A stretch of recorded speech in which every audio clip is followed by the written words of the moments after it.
menginisiasi komunitas belajar di sekolah. Jadi kami nanti akan apa itu komunitas, apa yang perlu kita kerjakan, apa yang perlu jadwal-jadwal yang kita susun, itu kita akan paparkan. Yaitu adalah pengembangan komunitas belajar di sekolah.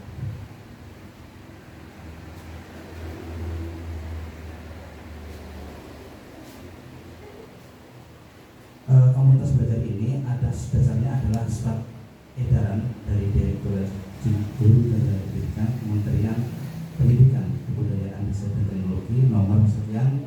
Yang pertama adalah setiap satuan pendidikan harus memiliki komunitas belajar dalam sekolah yang berpusat pada pembelajaran murid. Yang kedua, satuan pendidikan perlu melakukan belajar bersama. Jadi belajar bersama dalam kompil di dalam sekolah itu sangat dianjurkan. Yang ketiga, komunitas belajar dalam dan antar sekolah dapat berbagai praktik, baik melalui webinar atau tautan yang ada di PNM. Yang keempat adalah Kemdikbud telah menyusun panduan optimalisasi komunitas belajar yang dapat diakses di tautan tersebut. Nah, sekarang apa itu komunitas belajar? Komunitas belajar adalah sekelompok pendidik dan tenaga pendidikan yang belajar bersama dan berkolaborasi secara berkelanjutan. Jadi sekelompok minimal di sekolah itu kita membuat komunitas yang nanti akan kita susun, nanti kita akan saling berbagi praktek apa kendala-kendala yang ada di sekolah terkait minimal pembelajaran pada peserta didik. Penggerak komunitas belajar bertugas menggerakkan, mengelola, dan memastikan anggotanya dapat belajar secara rutin dan terarah pada setiap pertemuannya. Komunitas belajar dari dalam sekolah, antar sekolah, dan dalam jaringan, yaitu di platform Merdeka Belajar. Kemarin untuk penggerak di sekolah kami, alhamdulillah kita sudah berkumpul itu diupai oleh salah satu penggerak kami, itu itu pun sudah kita masukkan di PNM juga. Jadi ada keterangan, ada kompil itu ada dalam sekolah, kompil antar sekolah, dan kompil daring. Kalau antar sekolah itu anggotanya adalah pendidik dan tenaga pendidikan dalam satuan pendidikan anggotanya. Kalau kompil antar sekolah itu bisa pendidik dan tenaga pendidikan yang antar sekolah. Jadi kalau kita antar SLB, KKG,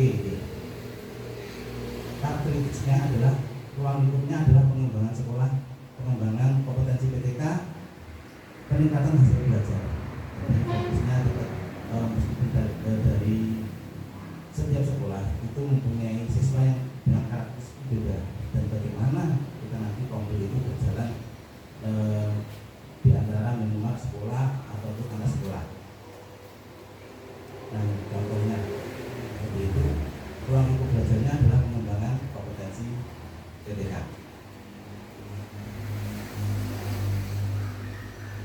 Nah, bagaimana cara membangunnya? Cara membangun komunitas belajar itu adalah yang pertama adalah optimalisasi kepala sekolah. Nah, kepala sekolah apa bentuknya, Pak? Seperti yang saya studi di LHK, yaitu menginisiasi. Jadi saya punya inisiatif untuk membuat kompil itu di dalam sekolah yang beranggotakan guru-guru maupun ketua, bendahara, sekretaris, juga dewan dari guru juga.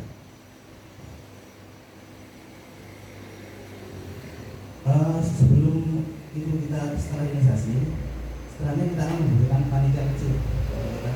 Kita bisa koordinasi dengan guru penggerak ataupun dari pakar guru-guru untuk berdiskusi apakah nanti kompil yang akan kita kerjakan. Terus penyepakatan nilai dan komitmen bersama.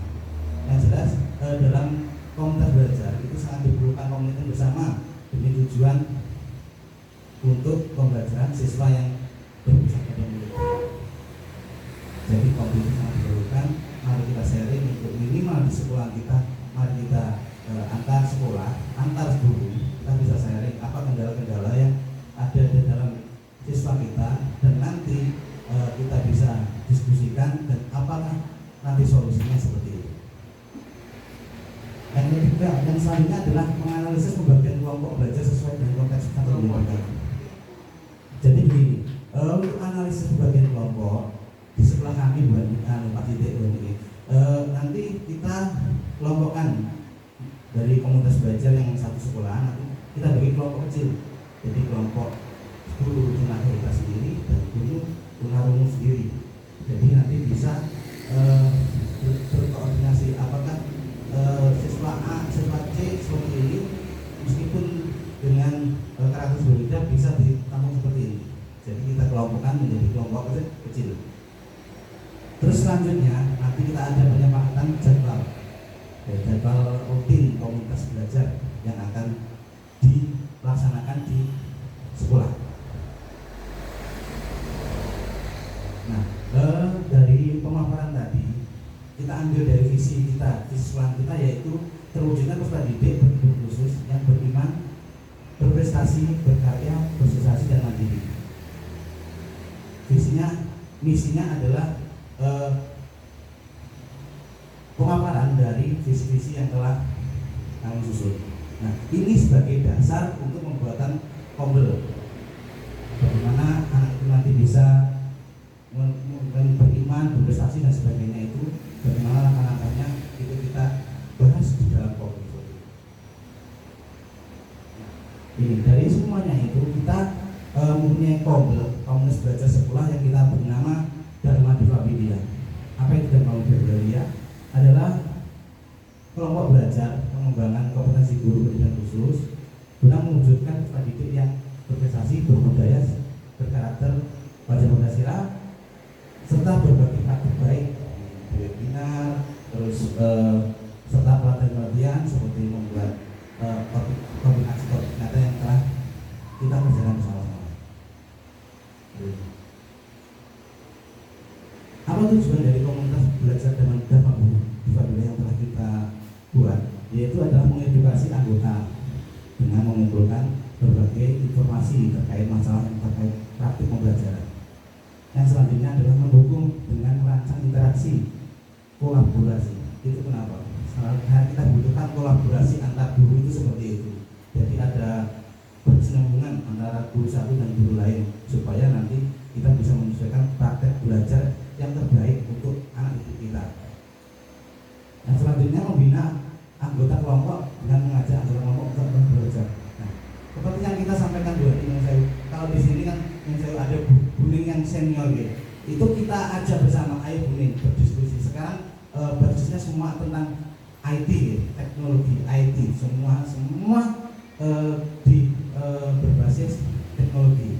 Jadi bullying kita dampingi bagaimana bullying bisa setidaknya bullying kita seperti itu. Jadi apakah tujuan itu membina itu adalah bullying juga mau belajar dan nanti kita berkelanjutan tetap yang paham tentang IT bisa untuk membimbingnya.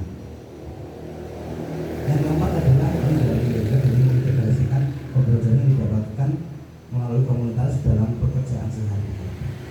Jadi pembelajaran yang kita sepakati, kita diskusikan, itu kita nanti praktekkan kepada peserta didik kita di USD. Nah, apa program? Nah, program komunitas belajar dan mengenal di Indonesia. Yang salah satunya adalah review tentang OSP. Mungkin sekarang bukan KOSP nih Pak, itu namanya sekarang KSP. Sudah diganti menjadi kurikulum satuan pendidikan. Pokoknya kelihatannya dihilangkan sesuai kemarin yang kita kemarin di Malang. Yang kedua, review RPP maupun modul ajar yang telah kita buat. Yang ketiga adalah praktik baik. Praktik baik itu adalah kita bisa menularkan ilmu kita. Sepertinya kemarin kita di guru bergerak itu kita praktek baikkan ke guru-guru, mulai dari visi positif seperti apa, terus praktek coaching itu apakah harus kelas seperti itu? Tidak, sebenarnya seperti itu kita bisa menganalisikan, kita praktekkan. Terus selanjutnya adalah PNM dan aksi nyata. Nah, kita akan membahas tentang bagaimana menyusun aksi nyata setiap topik sehingga kita nanti bisa mengeluarkan sertifikat di aksi nyata itu, topik itu.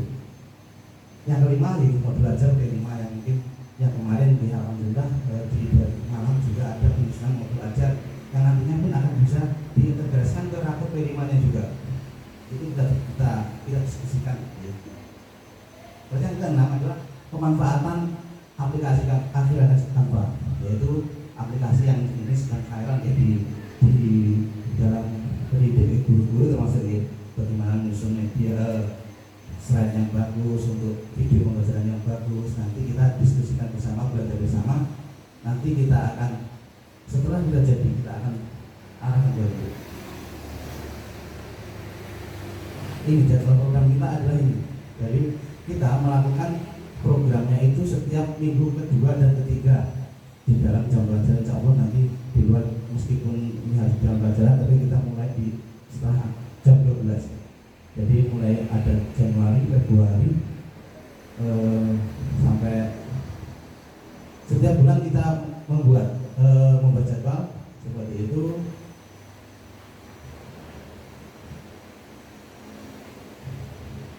Dan terakhir kita akan nanti insya Allah Desember juga penilaian tentang rapot dari kita, nasional rapot seperti itu juga bisa untuk di kegiatan Google.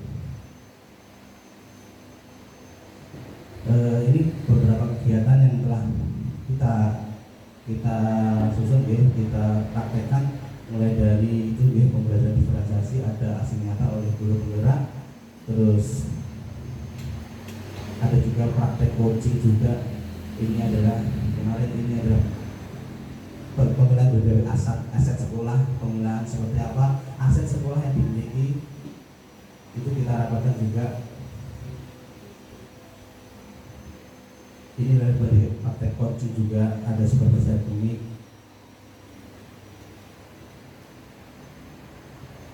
Dan ini adalah bukti dari kita sudah terdaftar di PNM di 2 ini.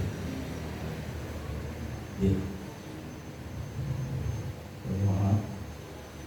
Ini diketahui oleh Bu Dian Indah sebagai guru penggerak sama sekretarisnya Bu Putri. Karena untuk PNM pembuatan ini minimal kita bisa menyelesaikan 1 topik waktu itu dari wilayah yang dua itu.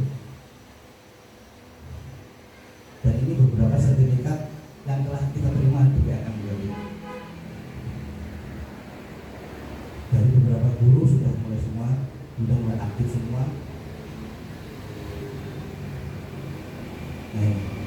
Semua kemudian kuning pun sudah terbantu bagaimana cara menyusun aksi nyata yang baik sehingga nanti bisa keluar sertifikatnya.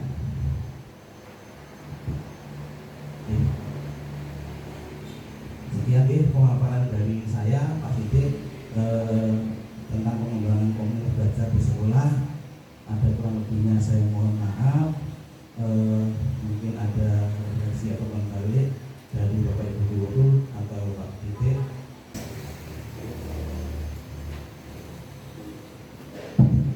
Ya, seperti biasa ya, seperti kita membuat tadi kemarin ya tentang aksi nyata itu, ada tombol di bawah itu bisa diklik atas nama, dan yang bawah atasnya ini nama, yang bawah ini umpan balik seperti apa refleksinya. Monggo untuk ditulis.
Oke, sudah ya semua Bapak Ibu Guru.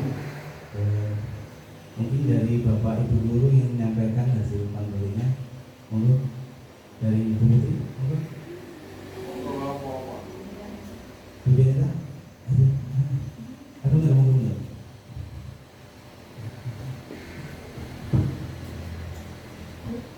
Assalamualaikum warahmatullahi wabarakatuh.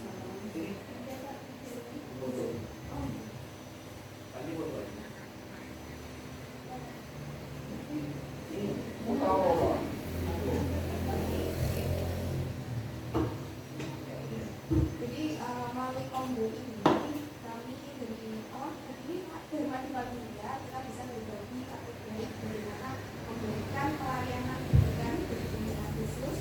Tentunya kan di Wiswan kita ini sebenarnya ada berbagai individu, ada yang sebenarnya sama-sama aja tapi kemampuan yang berbeda. Nah di kombo ini kita bisa saling berbagi dalam pelaksanaan di kelas. Itu kita bagaimana kalau menghandle anak yang A, B, C itu kita bisa saling berbagi praktik baiknya. Jadi kedepannya kan kalau kelasnya ada rolling kita semuanya bisa menghandle semuanya.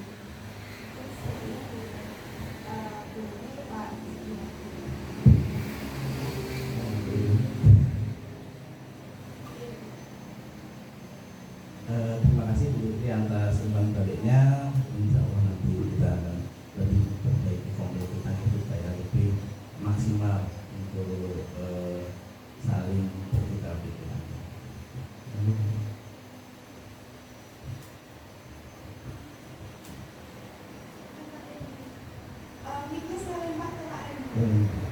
Pak Randy ingin menyampaikan untuk hasil umpan baliknya. Umpan yang ditulis buat Pak. Ayo Pak Randy, monggo Pak Randy.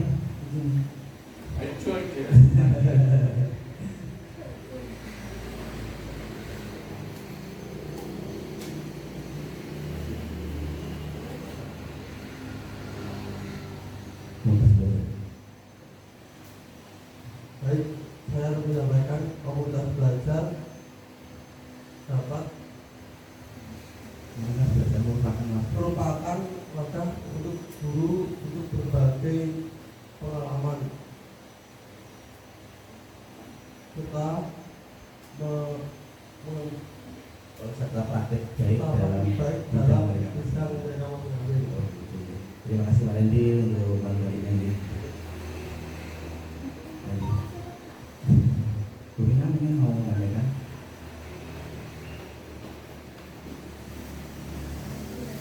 Iya Mbak, kita Pak Hazel ya.